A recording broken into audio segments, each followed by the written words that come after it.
ഇന്ന് തയ്യാറാക്കിയെടുക്കുന്ന ഒരു ബ്രേക്ക്ഫാസ്റ്റ് റെസിപ്പിയാണ് കേട്ടോ. എല്ലാവർക്കും നമസ്കാരം, എല്ലാവർക്കും ജിയൻ ബ്ലോഗിലേക്ക് സ്വാഗതം. അപ്പോൾ സോഫ്റ്റ് ആയിട്ടുള്ള നല്ല സ്പഞ്ച് പോലെ ഇരിക്കുന്ന ഇഡ്ഡലി എങ്ങനെയാണ് റെഡിയാക്കി എടുക്കുന്നതെന്ന് നോക്കിയിട്ട് വരാം. ഞാൻ സാമ്പാർ കൂട്ടിയാണ് കഴിക്കുന്നത്, പിന്നെ അല്പം റെഡ് ചട്നി ഉണ്ടാക്കിയിട്ടുണ്ട്. പിന്നെ എല്ലാം കൂടെ ഒന്ന് മിക്സ് ചെയ്ത് കഴിക്കുമ്പോഴാണ് കേട്ടോ ടേസ്റ്റ്. അപ്പോൾ ഇഡ്ഡലിക്കും ദോശയ്ക്കും അരയ്ക്കുമ്പോൾ ഞാൻ ഇച്ചിരി എക്സ്ട്രാ അരയ്ക്കാറുണ്ട് സാധാരണ. അപ്പം ആദ്യം ഇഡ്ഡലി ഉണ്ടാക്കും, പിന്നെ ബാക്കിയുണ്ടെങ്കിൽ നമുക്ക് ഫ്രിഡ്ജിൽ വെച്ചിട്ട് 1-2 ദിവസം കഴിഞ്ഞിട്ടാണെങ്കിലും നമുക്ക് ദോശ റെഡിയാക്കി എടുക്കാം. അപ്പോൾ നമ്മൾ അരച്ച് വെക്കണ ആദ്യം പഫ് ചെയ്ത് മുകളിലേക്ക് പൊന്തി വരണത് ഒത്തിരി ഉടച്ച് കളയാതിരിക്കണം. അപ്പോൾ ഉഴുന്ന് വെള്ളത്തിലിട്ടിട്ടുണ്ട്, അരി, ഉലുവ 1 ടീസ്പൂൺ കുതിർത്ത് വെച്ചിട്ടുണ്ട്. ഇത് ഞാൻ തലേദിവസം വെള്ളത്തിൽ വെച്ചിരുന്നതായിരുന്നു കേട്ടോ. ഞാൻ സാധാരണ ഉണ്ടാക്കുന്നത് ബസ്മതി റൈസും കൊണ്ടാണ്. സാധാരണ പച്ചരിയും മിക്സ് ചെയ്യും അതിൻ്റെ കൂടെ. അപ്പോൾ 4 കപ്പിന് ഞാൻ 1.5 കപ്പോളം ഉഴുന്നെടുത്തിട്ടുണ്ട് കേട്ടോ. മുഴുവനായിട്ടുള്ള ഉഴുന്നാണ് എടുക്കുന്നത്. ഉഴുന്നിൻ്റെ അത്രയും ചേർക്കണമെന്നില്ല. ഇപ്പോൾ തണുപ്പൊക്കെ ഉള്ളതാണെങ്കിൽ പെട്ടെന്ന് നമുക്ക് പൊന്തി കിട്ടുന്നത്. അപ്പോൾ ഉഴുന്ന് കുതിർത്ത് വെച്ചിരിക്കുന്നത് നന്നായിട്ട് കഴുകിയിട്ട് കുതിർത്ത് വെക്കണം. ആ ഉഴുന്ന് കുതിർത്ത് ആ വെള്ളത്തിലാണ് അരച്ചെടുക്കുന്നത്. അതുപോലെ ഉലുവയുടെ വെള്ളവും നമ്മൾ എടുക്കാം. അപ്പോൾ ആ വെള്ളം കൊണ്ടാണ് കേട്ടോ ഞാൻ എല്ലാം അരയ്ക്കുന്നത്. അരി കഴുകി അതിൻ്റെ വെള്ളം മാറ്റിക്കളഞ്ഞു. അപ്പോൾ ഉഴുന്ന് ഇളക്കിയിട്ട് ആ ഉഴുന്ന് കുതിർത്ത് വെച്ചിരുന്ന വെള്ളത്തിൽ അരച്ചെടുക്കണം. ഉഴുന്ന് വളരെ ഹെൽത്തിയാണ്. അപ്പോൾ സാധാരണ 4 കപ്പിന് 2 കപ്പൊക്കെ ഞാൻ ചിലപ്പോൾ ചേർക്കാറുണ്ട്. അപ്പോൾ നമുക്ക് ചൂടുള്ള സമയമാണെങ്കിൽ അത്രത്തിൻ്റെ ആവശ്യമില്ല. അപ്പോഴാണ് നമുക്ക് ഹെൽത്തി ആയിട്ടുള്ള ഇഡ്ഡലി റെഡിയാക്കി എടുക്കാൻ പറ്റും. അപ്പം ഞാനിങ്ങനെ അരച്ച് മാറ്റട്ടെ കേട്ടോ. അപ്പോൾ ആദ്യം ഞാൻ അരി അരയ്ക്കും ഉഴുന്നിൻ്റെ വെള്ളത്തിൽ, പിന്നെ ഉഴുന്ന് സെപ്പറേറ്റ് അരയ്ക്കും. അതിൻ്റെ കൂടെ തന്നെ നമുക്ക് ഉലുവ 1 ടീസ്പൂൺ അതിൻ്റെ വെള്ളവും ചേർക്കും കേട്ടോ. നമുക്ക് ഇത് ഇച്ചിരി തിക്കായിപ്പോയി ഉഴുന്ന്. അപ്പം നമുക്ക് അത് അവസാനം അഡ്ജസ്റ്റ് ചെയ്യാം കേട്ടോ. മിക്സി ഒന്നുകൂടി ഒന്ന് കഴുകിയിട്ട് കൺസിസ്റ്റൻസി നമുക്ക് അഡ്ജസ്റ്റ് ചെയ്യാം. അപ്പോൾ ഒരുവിധം ചൂടുണ്ട്, അപ്പോൾ പൊന്തി കിട്ടുമെന്ന് വിചാരിക്കാം. നന്നായിട്ട് ഇങ്ങനെ പൊന്തി വരുമ്പോൾ കാണുമ്പോൾ തന്നെ ഒരു സന്തോഷമാണ് കേട്ടോ. എസ്പെഷ്യലി തണുപ്പൊക്കെ ഉള്ളിടത്ത് ബുദ്ധിമുട്ടായിരിക്കും പൊന്തി വരാൻ. ഒന്ന് ഓവനിൽ വെക്കാം, അല്ലെങ്കിൽ സാധാരണ ഞാൻ കറിയൊക്കെ ഉണ്ടാക്കി കഴിഞ്ഞാണെങ്കിൽ അതിൻ്റെ മുകളിലത്തേക്ക് എടുത്തു വെച്ചാലും പെട്ടെന്ന് പൊന്തി വരും കേട്ടോ. ആ ചൂടോടെ എടുത്ത് വെക്കരുത്, 5-10 മിനിറ്റ് കഴിയുമ്പോൾ. അപ്പോൾ ഉഴുന്നരയ്ക്കാൻ അരി അരച്ച് കഴിഞ്ഞിട്ട്, അപ്പോൾ ഞാൻ ഉഴുന്ന് കുതിർത്ത് വെക്കുമ്പോൾ നന്നായിട്ട് കഴുകിയിട്ട് ഇച്ചിരി അധികം ക്വാണ്ടിറ്റി വെള്ളത്തിൽ കുതിർത്ത് വെക്കുവാണെങ്കിൽ നമുക്ക് ഇതെല്ലാം അരച്ചെടുക്കാനുള്ള വെള്ളം അതിൽ നിന്ന് തന്നെ കിട്ടും നമുക്ക്. അപ്പോൾ ഒരു ഹെൽത്തിയാണ്, പെട്ടെന്ന് അരി പൊന്തി വരാനും സഹായിക്കും. പിന്നെ ഉലുവ കുതിർത്ത് വെച്ച മുഴുവൻ വെള്ളവും ചേർത്ത് കൊടുത്തു നമുക്ക് അരച്ചെടുക്കാം. ഇനി കൈ കൊണ്ട് തന്നെ നന്നായിട്ട് യോജിപ്പിച്ചെടുക്കണം കേട്ടോ. അപ്പോൾ അതും നമുക്ക് ഫെർമെൻറ്റ് ചെയ്യാൻ ഹെൽപ്പ് ചെയ്യും കേട്ടോ. നമ്മുടെ കയ്യിലുള്ള ഹെൽത്തി ബാക്ടീരിയാസ് നമുക്ക് വിളിക്കാം, അതൊക്കെ ഹെൽപ്പ് ചെയ്യും. നന്നായിട്ട് അടിച്ച് ഇങ്ങനെ പതപ്പിച്ചെടുക്കണം. ഒരു 5-10 മിനിറ്റ് ഇളക്കി യോജിപ്പിക്കണം ശരിക്കും. അത് നമ്മുടെ നാട്ടിലൊക്കെ പെട്ടെന്ന് പൊന്തി വരും. നമുക്ക് ഈ തണുപ്പുള്ള രാജ്യത്തൊക്കെ നന്നായിട്ട് ഇങ്ങനെ അടിച്ച് പതച്ച് എടുത്തില്ലെങ്കിൽ പൊന്തി വരാനും ബുദ്ധിമുട്ടായിരിക്കും. ഇതിങ്ങനെ ചെയ്യുമ്പോൾ അതെല്ലാം ഹെൽപ്പ് ചെയ്യും കേട്ടോ, ഈ സ്റ്റെപ്പുകളെല്ലാം. ഇതിലേക്ക് എല്ലാവർക്കും ഉണ്ടാക്കാറിയാം, പക്ഷെ നമുക്ക് സാധാരണ ചിലപ്പോൾ ഉണ്ടാക്കുമ്പോൾ അത് സ്പോഞ്ചി ആയിട്ട് കിട്ടില്ല, നല്ല സൂപ്പർ സോഫ്റ്റായിട്ട് കിട്ടും. നമ്മൾ കേക്കിനൊക്കെ ബാറ്റർ ഉണ്ടാക്കിയെടുത്തിട്ട് പിന്നെ ഒത്തിരി അടിച്ചതിൻ്റെ എയർ കളയരുതെന്ന് പറയുന്നത്, ഇതുപോലെ അടിച്ച് പതപ്പിച്ചെടുക്കണം കേട്ടോ. എങ്കിലാണ് നമുക്ക് സോഫ്റ്റായിട്ടുള്ള ഇഡ്ഡലി കിട്ടുള്ളൂ. അത് കഴിഞ്ഞ് നമ്മൾ പൊന്തി വന്നു കഴിയുമ്പോൾ അത് പെട്ടെന്ന് അങ്ങനെ അടിച്ച് മുഴുവൻ ഉടച്ച് കളയരുത്. അതും ഞാൻ സാധാരണ കേക്കിൻ്റെ ബാറ്റർ പോലെ സ്ലോലി എടുത്തിട്ട് ഏറ്റവും ആദ്യത്തത് നമുക്ക് ഇഡ്ഡലി ഉണ്ടാക്കാൻ എടുക്കണം. അപ്പോൾ നല്ല സോഫ്റ്റായിട്ട് കിട്ടും ഇഡ്ഡലി. നമ്മുടെ സ്പഞ്ച് കേക്ക് പോലെ ഇരിക്കും നമുക്ക് ഇഡ്ഡലി, അപ്പോഴാണ് ടേസ്റ്റ് കഴിക്കാൻ. അപ്പോൾ ഞാനിങ്ങനെ അടിച്ച് പതപ്പിച്ച് റെഡിയാക്കി എടുത്തിട്ടുണ്ട്. കൺസിസ്റ്റൻസി ഒരല്പം മിക്സിയുടെ വെള്ളവും കൂടെ ഒന്നുകൂടെ അടിച്ചിട്ട് റെഡിയാക്കി എടുത്താൽ പെർഫെക്റ്റായി കിട്ടും.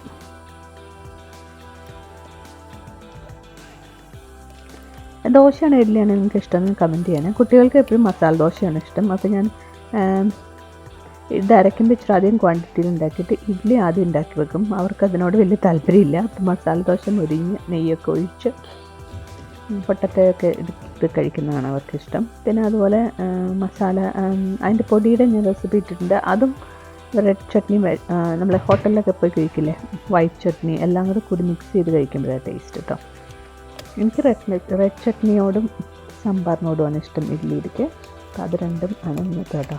അപ്പോൾ വീണ്ടും അടിച്ച് പതപ്പിക്കുക. ഒരു 5-10 മിനിറ്റ് പതപ്പിച്ചോളൂ കേട്ടോ. അപ്പോൾ എന്തായാലും പൊന്തിക്കിട്ടും. പ്രത്യേകിച്ച് തണുപ്പുള്ള രാജ്യങ്ങളിൽ താമസിക്കുന്നവർക്ക്.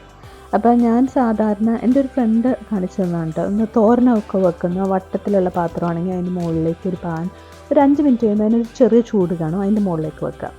അത് കഴിഞ്ഞിട്ട് രാത്രി കിടക്കുന്നതിന് മുമ്പ് ഓവൻ 10 മിനിറ്റ് ചൂടാക്കി അതിനകത്തേക്ക് വെച്ചാൽ പെർഫെക്റ്റായിട്ടും പൊന്തി കിട്ടും, തണുപ്പുള്ള സമയത്താണെങ്കിൽ തന്നെ. ഇത് ചെറിയ ചൂടുള്ള സമയത്താണ്, അതുകൊണ്ട് ഞാൻ കറി ഉണ്ടാക്കിയതിൻ്റെ മുകളിൽ വെച്ചിട്ടേ ഉള്ളൂ. അപ്പോൾ നന്നായിട്ട് പൊന്തി കിട്ടിയായിരുന്നു കേട്ടോ.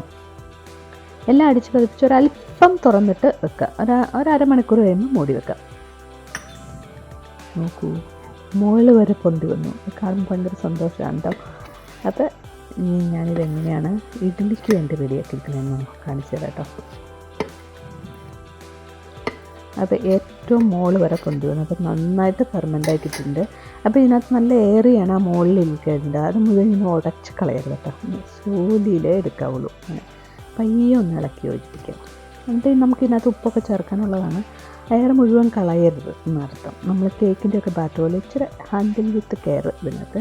അപ്പോൾ കണ്ടോ, നല്ല പഞ്ഞി പോലെ ഇരിക്കും. അപ്പോൾ അതിനകത്ത് ഉപ്പിട്ടിട്ട് പയ്യെ സ്ലോലി ഇളക്കിയിട്ടിട്ട് എയർ മുഴുവൻ ഉടച്ച് കളയാതെ അതിൽ നിന്ന് വേണം നമുക്ക് ആദ്യം ഇഡ്ഡലി ഉണ്ടാക്കിയിട്ടാണ്. അപ്പോൾ എപ്പോഴും അങ്ങനെ ചെയ്ത് നോക്കൂ കേട്ടോ. അപ്പോൾ എന്തായാലും സോഫ്റ്റായിട്ടുള്ള ഇഡ്ഡലീസ് കിട്ടും. ഇനി ഇഡ്ഡലി പാത്രത്തിനകത്ത് ഇച്ചിരി ബട്ടറോ അല്ലെങ്കിൽ എന്തെങ്കിലും ഓയിലോ തടവി കൊടുക്കുകയാണെങ്കിൽ പെട്ടെന്ന് ഇളക്കിയെടുക്കാനും എളുപ്പമാണ് ഉണ്ടാക്കി കഴിയുമ്പോൾ. അപ്പം ഞാൻ ആ മുകളിലുള്ള ഭാഗം ഞാൻ വേറൊരു പാത്രം നോക്കൂ, ഇപ്പോൾ കാണാം, അതിനകത്ത് എയറുണ്ട്, ഇങ്ങനെ ഷെയ്ക്ക് ചെയ്യുമ്പോൾ കാണാം. അപ്പോൾ ബാക്കിത്തത് ഞാൻ എടുത്ത് മാറ്റും കേട്ടോ. അപ്പോൾ മുകളിലുള്ള നമ്മൾ സ്പഞ്ചി ആയിട്ടുള്ള ഒന്ന് ഇളക്കി യോജിപ്പിച്ചിട്ടാണ് എടുക്കണേ. അതിനകത്തേക്ക് ആവശ്യത്തിന് ഉപ്പ് ചേർത്ത് കൊടുക്കാം. ഇനി ഇതും ഇങ്ങനെ എയർ ഉടച്ച് കളയരുത് കേട്ടോ. പയ്യെ ഇങ്ങനെ ഇളക്കുക, ഹാൻഡിൽ വിത്ത് കെയർ. കാണിക്കണമെന്ന് നിർബന്ധമൊന്നുമില്ല, പക്ഷേ നമുക്ക് സോഫ്റ്റായിട്ടുള്ള ഇഡ്ഡലീസ് കഴിക്കണ്ടേ. അപ്പോൾ ഇങ്ങനെ കെയർഫുള്ളായിട്ട് ഇളക്കിയെടുക്കുമ്പോൾ നമുക്ക് സോഫ്റ്റ് സ്പഞ്ചി ആയിട്ടുള്ള ഇഡ്ഡലീസ് കിട്ടും.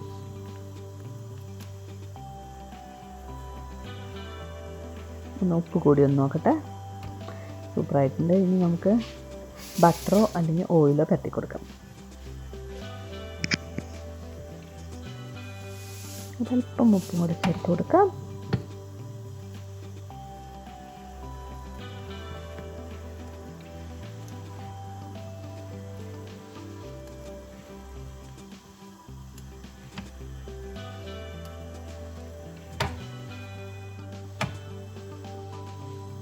അപ്പം നമുക്ക് ഒരു ബട്ടറിൻ്റെ പീസ് എടുത്തു, അത് നമ്മുടെ പാനിലേക്കൊന്ന് നമ്മുടെ ഇഡ്ഡലി തട്ടിലേക്കൊന്ന് ഉരച്ച് കൊടുത്തു. അപ്പം കുക്ക് ചെയ്ത് കഴിയുമ്പോൾ ഈസി ആയിട്ട് നമുക്ക് മാറ്റിയെടുക്കാൻ പറ്റും പാത്രത്തിൽ നിന്ന്. നമുക്ക് ബാറ്റർ ചേർത്ത് കൊടുക്കാം കേട്ടോ. അപ്പോൾ ഒത്തിരി ഉടച്ച് കളയാതെ ചേർക്കാൻ ഓർക്കണേ. ഓവറായിട്ട് ഫില്ല് ചെയ്താൽ എൻ്റെ 1-2 ഒട്ടിപ്പോയി, കുഴപ്പമില്ലായിരുന്നു. അത് ഫുള്ള് ഓവർഫ്ലോ ചെയ്യാതെ, കാരണം ഇത് നല്ല സോഫ്റ്റായിട്ടുള്ളതാണതുകൊണ്ട് പൊന്തി വരും ചെയ്യും. ഇതിനകത്ത് ഇച്ചിരി അല്പം കൂടിപ്പോയി വെച്ചിട്ട് കുഴപ്പമില്ല, അടുത്തതിൽ നമുക്ക് അഡ്ജസ്റ്റ് ചെയ്യാം.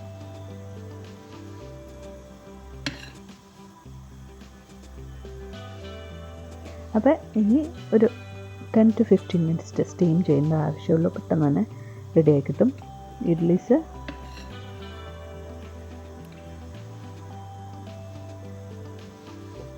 നേരത്തെ അങ്ങനെ ഇഡ്ഡലിയോട് വലിയ താല്പര്യമില്ലായിരുന്നു കേട്ടോ. അപ്പം പോലെ ചുട്ടിരിക്കുന്ന ദോശ ഉണ്ടല്ലോ, തിക്കായിട്ടുള്ള, അതായിരുന്നു ഇഷ്ടം. അപ്പോൾ കുട്ടികളിങ്ങനെ മൊരിഞ്ഞ് നെയ്യിലൊക്കെ ഉള്ള ദോശ ഇഷ്ടമുള്ളതുകൊണ്ട് അവർക്ക് ഞാൻ സെപ്പറേറ്റ് ഉണ്ടാക്കി കൊടുക്കും കേട്ടോ. അപ്പോൾ ഇത് നമുക്ക് സ്റ്റീം ചെയ്യാൻ വേണ്ടി ഇഡ്ഡലി തട്ടിലേക്ക് വെക്കാം. ആദ്യത്തെ ബാച്ച് ഇഡ്ഡലീസ് പോയിട്ട് 10-15 മിനിറ്റ് വെയിറ്റ് ചെയ്താൽ മതി. സാമ്പാർ ഞാൻ അത് സൈഡിൽ കൂടി ഉണ്ടാക്കുന്നുണ്ട്. അപ്പോൾ അടുത്തതിനകത്തേക്കും ഞാൻ ബട്ടറൊക്കെ പുരട്ടി വെച്ചിട്ടുണ്ടായിരുന്നു, അതിലേക്ക് നമുക്ക് ചേർത്ത് കൊടുക്കാം.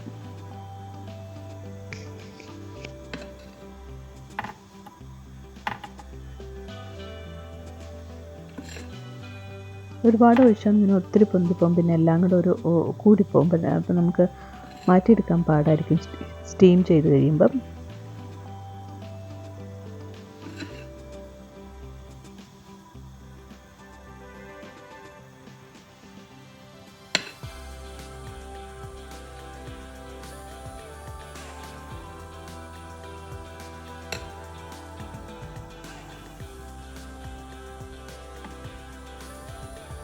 കുറച്ച് അധികമായിപ്പോയി അവിടെ ഒഴിച്ചത്.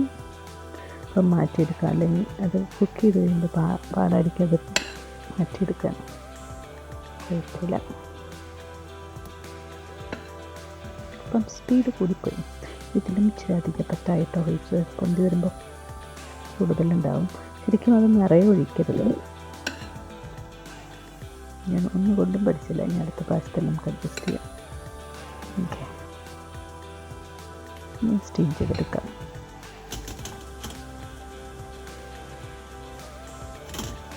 ഒരു 10-15 മിനിറ്റിൽ നമുക്ക് ഇഡ്ഡലി റെഡിയായി കിട്ടും.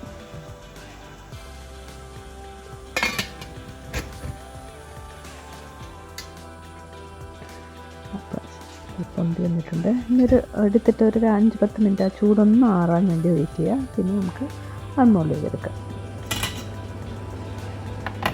ഓവർ ഒട്ടിപ്പോയിട്ടില്ല കേട്ടോ. ഞാൻ ഒട്ടിപ്പോകുന്നു, കുഴപ്പമില്ലായിരുന്നു. അപ്പോൾ നമ്മുടെ ഇഡ്ഡലീസ് ഈസി ആയിട്ട് നമുക്ക് ബട്ടറൊക്കെ പരത്തുകൊണ്ട് തന്നെ പെട്ടെന്ന് മാറ്റിയെടുക്കാൻ പറ്റി. അപ്പം ഞാനൊരു കാസറോളിലേക്ക് മാറ്റിട്ട് കേട്ടോ.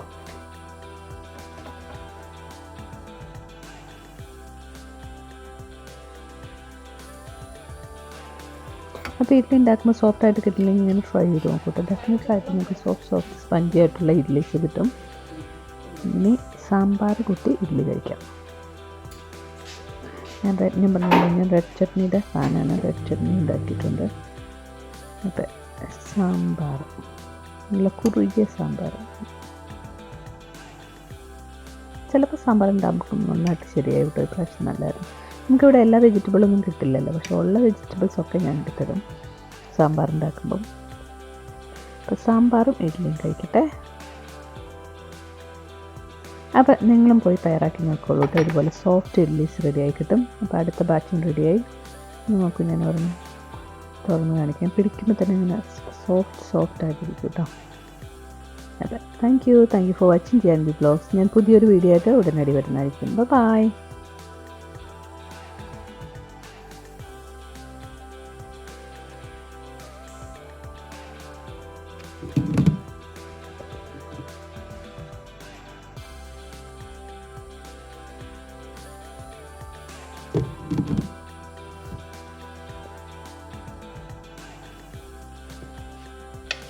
അപ്പോൾ ഞാൻ സാമ്പാർ എൻ്റെ കയ്യിലുണ്ടായിരുന്ന എല്ലാ വെജിറ്റബിൾസും ഫ്രിഡ്ജിലുണ്ടായിരുന്ന എല്ലാം ഇട്ട് റെഡിയാക്കി വെച്ചിട്ടുണ്ട്. അതിനകത്തേക്കൊന്ന് കടുക് താളിച്ചെടുക്കണം. ഞാൻ പറഞ്ഞല്ലോ, ഞാൻ ഇഡ്ഡലി ഉണ്ടാക്കിക്കൊണ്ടിരുന്നപ്പോൾ തന്നെ സൈഡിൽ കൂടി സാമ്പാറും റെഡിയാക്കി എടുക്കുന്നുണ്ടായിരുന്നു.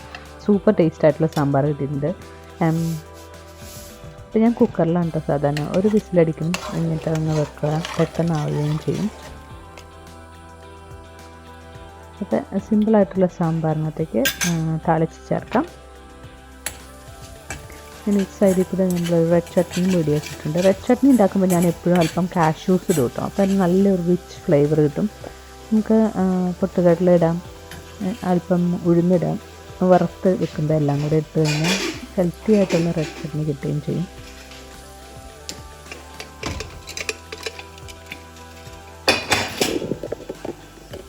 സാമ്പാറിലേക്ക് താളിച്ച് ചേർത്തു. ഞാൻ ഇഡ്ഡലി കഴിക്കാൻ പോവാണ്. അപ്പോൾ പുതിയൊരു വീഡിയോ ആയിട്ട് ഉടനടി വരുന്നതായിരിക്കും. Thank you, by.